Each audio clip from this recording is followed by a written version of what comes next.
Welcome to Jenny and Charles. I'm Jenny. And I'm Chills. And Alright. today we have a couple stories for you. Yes, we have a revenge story. I know it's going to be something petty, but first we're going to start with a little game. So, don't play the Can You Hide game if it appears on your phone. You won't find it on Google Play or the App Store.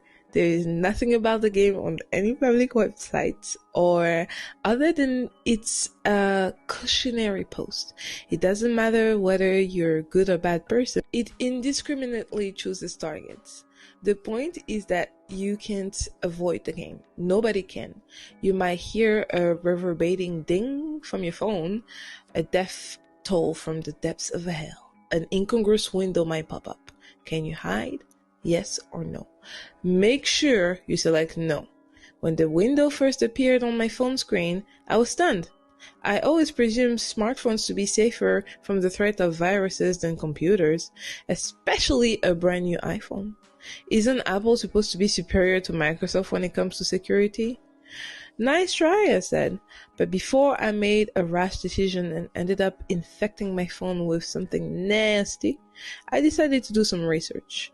I'm not exactly computer savvy, but I didn't trust either the yes or no option. I didn't want to mess with the window in any way. There was nothing about the can you hide pop up online either. I didn't even realize it was a game until a Reddit user, who I won't name, pointed me in the direction of a Discord server for discussing unearthly matters. There was an entire category dedicated to the bizarre new game that had been appearing on people's phone. Clicking yes apparently commences a hide-and-seek game of unknown origin. I scrolled through the many Discord messages. I've removed the usernames, but here's what it looks like. User 1, can anyone help me? Nobody seems to know anything about this game. My friend played it non-stop for a week, and then he went missing. That was 2 weeks ago. There are daily search parties, but I don't think they're going to find him. He said it wasn't really a game. He said he saw a face outside his window. User 2, you have to select no. User 3, I destroyed my phone after reading these messages. Haven't seen or heard anything unusual. User 4, I selected no, but I keep hearing creaks and I don't think it's in my head. User 6, just leave the pop-up window open, guys. You don't have to select anything. User 5, what? For the rest of my life? What if something accidentally knocks it off? User 3, destroy your phone. Like I said, it worked for me. User 6 again, until it pops up on your next phone. User 5, what if I just turn off my phone? That seems a little less dramatic than destroying it. User 3, your funeral. The more I read, the more anxious I felt. I had expected the pop-up window to be a virus, but everybody was telling ghost stories. Stop being a superstitious baby, I told myself. That guy's disappearance had nothing to do with the game he was playing. Eventually, after a weekend of horrified contemplation, I opted for user 5's ID to turn off my phone. In fact, I took it a step farther and reset my phone to its factory settings. I met my friends, Corey and Tanya, in the local park on Monday afternoon. I planned to tell them about my experience, but they actually beat me to the punch. Why didn't you pick up your phone all weekend, Lee? Corey asked me. We were worried about you, man. We wanted to hang out on Sunday. I didn't fancy third wheeling. Some of us have to go to work on Mondays, I replied. Hey, I work, Corey responded. From a bathrobe in your bedroom, Tanya smirked. You're both just envious that I can scroll through Reddit and play games away from the watchful eye of my employer, Corey said. Speaking of games, Lee, have you played the Can You Hide? My heart plummeted, and I felt it as if Corey's words were cinder blocks dragging my body through the floorboards. He's obsessed, Tanya sighed. He's been playing it every day since Tuesday. It just popped up on my phone, so I thought, why the fuck not? Corey laughed. Tanya thought it must be a virus, but it's just a cool augmented reality game. Corey thrust his phone down on the wooden picnic table. It was already open on the game window. A map of surrounding area. A small green marker indicated Corey's location in the park, and there was a small red marker moving along nearby roads. Once a day, from 2 to 4 in the afternoon, the game takes place. I have to hide. It tracks my location in the real world, so I have to keep moving. I wanted to delay coming to the park, but I don't think the red seeker will find me here. Besides, it's 10 to 4. Nearly made it, Corey said. What's the red marker that's searching for you? I asked, shuddering. The boogeyman, Corey whispered. He laughed and Tanya thanked him on the arm. You know that kind of talk makes Lee freak out, Tanya scolded. Corey shrugged and the pair of them became absorbed in a different topic of conversation. They were tucking into their sandwiches, talking between mouthfuls, but I wasn't eating. I couldn't take my eyes off Corey's phone on the table. The red marker was circling the park, looking for him. I couldn't stop thinking about those people on the Discord server who had spoken so solemnly of the supposed deadly game. Suddenly, the marker was in the park. Lee was wrong. It had found him. I prepared for something dreadful to happen. I prepared for my friend to be caught. And that's a wrap, Corey said, scooping up his phone. 4 o'clock. Yet again, I bested the game. It got close this time, though. Damn, just 100 yards away. On the game map, the park was a featureless green patch. I could see Corey's green marker scarcely standing out from the grass, and I could see the red marker northeast of our location. The victory box read, "You avoided the creeker by 121 yards. You can hide." Tanya groaned and mumbled about Corey's game addiction, and the two of them resumed their conversation. I was about to dive back into reality, putting the silly game out of my head for good, but a sudden noise terrified me. A creak.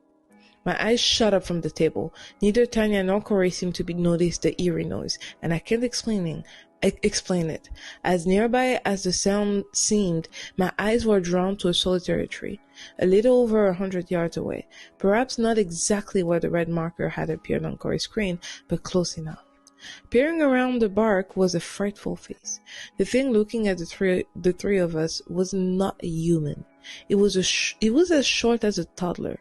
Its head, if it even had a head, was wearing a peach-colored rubber mask, almost the tone of human flesh, but not quite. And its sickly sweet smile seared through my eyes into my very soul. With a second resounding creak, the nightmarish face snapped behind the bark, disappearing from view. Earth to Lee, Tanya said, giggling. You look like you've seen a ghost. I think somebody's actually seeking you, Corey, I whispered, pointing a shaky finger at the tree. I don't think you should play that game anymore. Your phasmophobia really kills my buzz sometimes, Lee, Corey sighed. There's no boogeyman following me. I have a proclivity for trembling at everyday sights and sounds. In my mind, there's always a ghost or a ghoul around the corner. Ever since my parents died, I've been that way. But I knew without a shadow of doubt that I hadn't imagined what I saw behind that tree. Unfortunately, my phasmophobia, fear of ghosts and the supernatural, makes it very difficult for anybody to believe me when I've been startled by something. Corey and Tanya told me to take it easy and get lots of rest. The following day, the two of them pinged me incessantly on WhatsApp. I was still reeling from the terrifying thing I'd seen behind the tree. Transfixed by terrible thoughts, the workday flew by. I was starting to believe that maybe I'd become unwell. Perhaps I'd suffered a psychotic break. Not so. Around 5:30 in the evening, on my drive home from work, Tanya called me. I answered via my car's dashboard. I'm driving right now, Tanya, I said. What? I trailed off when I heard my friend bawling her eyes out on the other end of the phone. It's in the house, she whispered. The game started playing. It's later than usual. Slow down, I replied. What's happening? The game started at 6, Tanya tearfully explained in a fragile whisper. I think you're right, Lee. I think something's actually seeking us. We saw a horrible face at the window, and then there were creaking sounds in the house. We're hiding in the attic. Corey's pulled up the door up, so we don't think... Have you called the police? Interjecting, heart pounding. They're on the way, Tanya said. 15 minutes. If we can... What? It's Lee. No, I feel safer with someone on the other end of the. Okay, Corey wants me to hang up. He wants us to be quiet. Okay, I understand that. She could reply. Just make sure. No, no, no, no, Tanya whimpered. No, no, no, no. I didn't need to ask what had frightened her. I heard it too. A creak in the attic. It sounded so clear, and once again, so near.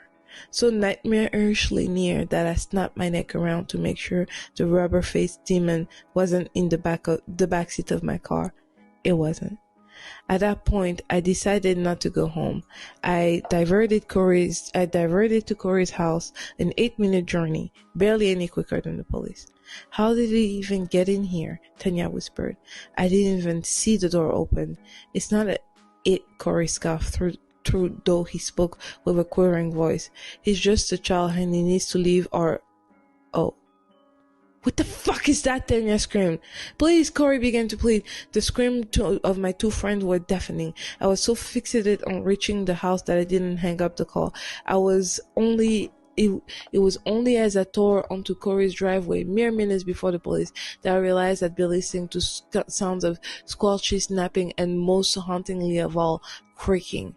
I barged down the front door and ran up the attic. I expected to find sickening scene of mutilation, but the space was empty. Corey and Tanya were gone. The police had questions for me, of course, but my alibi was airtight. The 999 call was made before I even left the office. The traffic camera footage corroborated the fact that I was on the road whilst the intruder terrorized Corey and Tanya. Missing persons. That's the verdict. I don't understand what the game wants. I don't know where the missing people go. All I know is that resetting my phone wasn't enough. On my drive home, after a long night of tears and police questioning, I could swear I caught a glimpse of a peach-colored mask peeking around a postbox. And then, as if to confirm that menacing thought, there was a notification on my phone. The unmistakable ding of hell. The message displayed on my car dashboard. Can you hide? Yes. No. I moaned in horror, and that was what damned me. My car uses voice recognition, and it somehow registered my terrified vocal reaction as an answer. You selected no. Perhaps I've chosen the safer of the two options. I know many of the Discord users suggested no, but I can't stop thinking about what I read on that server. I selected no, but I keep hearing creaks. I haven't heard anything yet, and the game hasn't started playing. But Corey didn't seem to hear the creak when he was playing the game. Maybe like him, I've just been missing it. I'm horrified of the creaker. I'm horrified of where it might take me. And that's it. Okay, so but like that doesn't tell us if no. I'm just asking for a friend just in case some of these no sleep stories are actually real stories But so everybody said to click no. He got lucky and his car translated whatever scream or moan he made into a no. So he doesn't hear the creaks anymore, but we don't know if he's in the game or not. So this is like a cliffhanger. Like, is he in or no? Like, does the app leave you the F alone when you click no?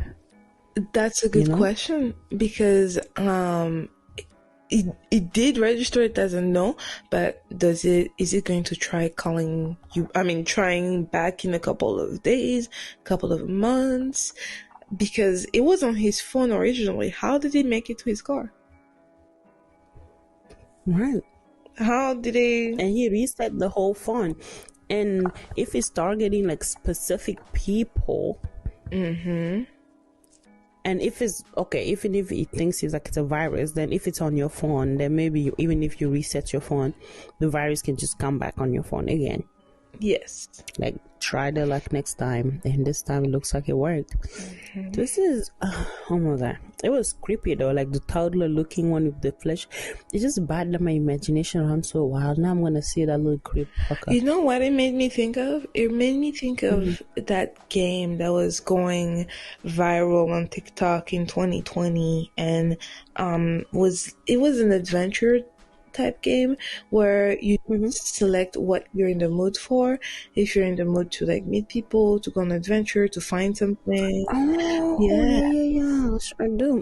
I forgot the name. Yeah. And then it led But people to a dead body.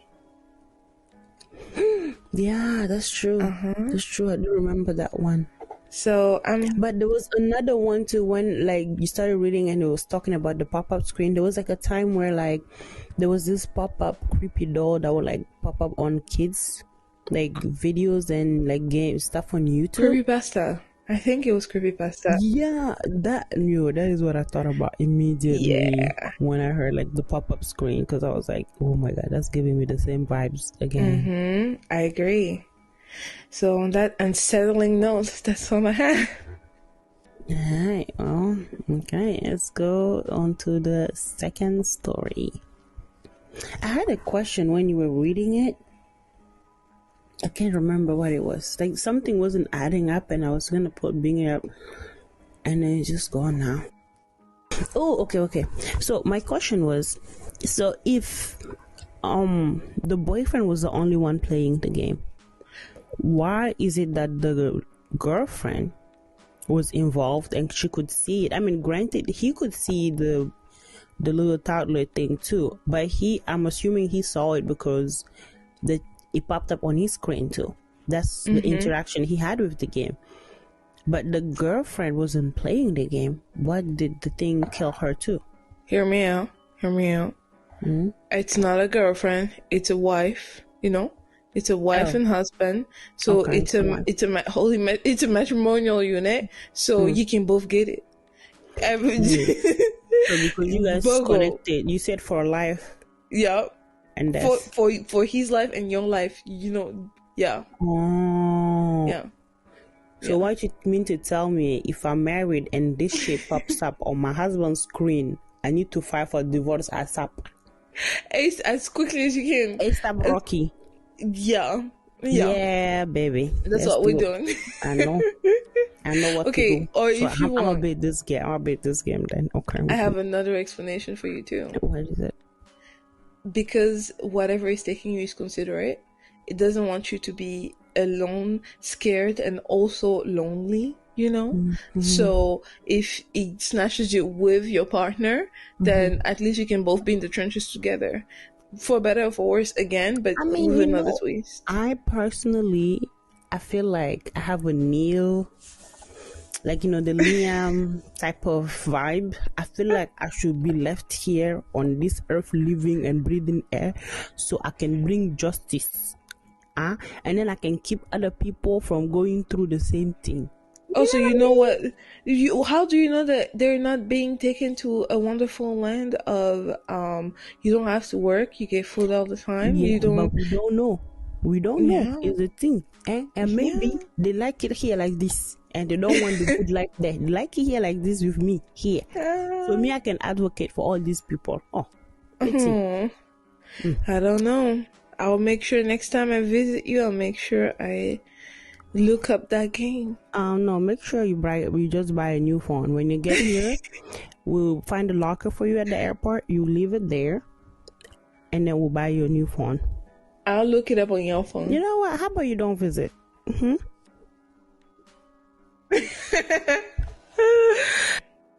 Alright.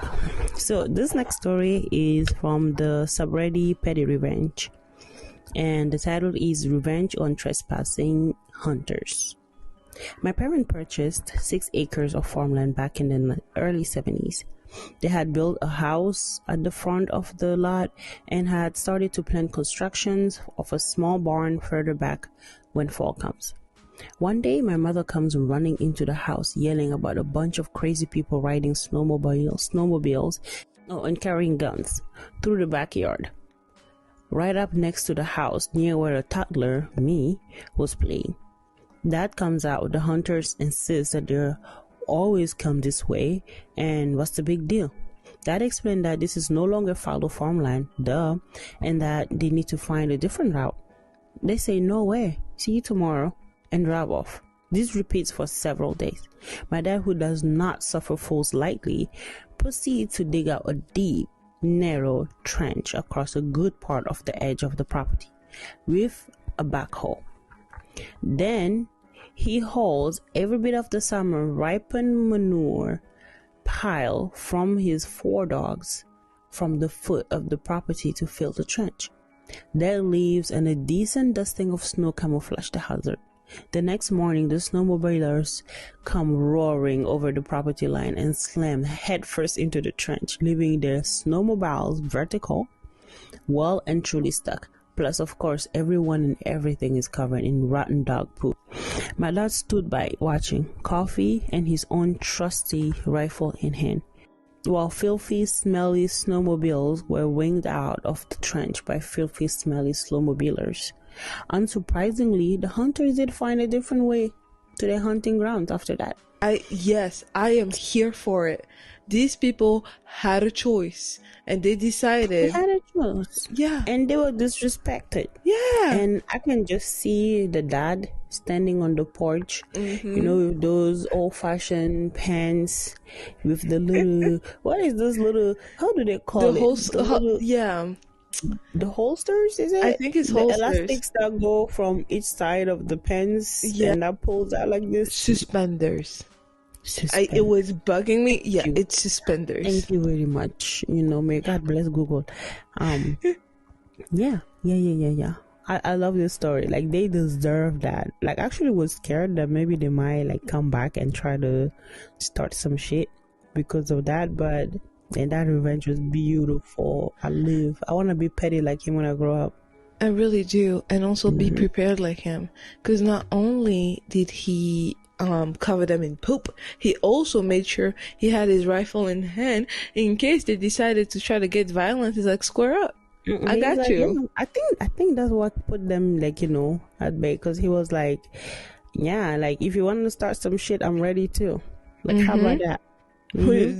Come catch these hands. Just sit here, right? And then sip on this coffee, and you just go clean yourself up in the next whatever river, lagoon, I don't know. Or and it's winter. Imagine you scream and it gets in your mouth and You're welcome. Hey, my friend, that's good enough. That's good enough. You're welcome. Let's just stop here. That was a good ending. And let's not add more to this, because at this point we won't be able to eat. Okay. Chocolate. All right. Well, I think. Oh no, ma'am. I just said chocolate. What? Ruin good thing for people. You're welcome. All right. That's everything we had for you for this episode, and thank you for tuning in. Don't forget to come back for the next episode. We have one episode every week, and again, thanks for joining us.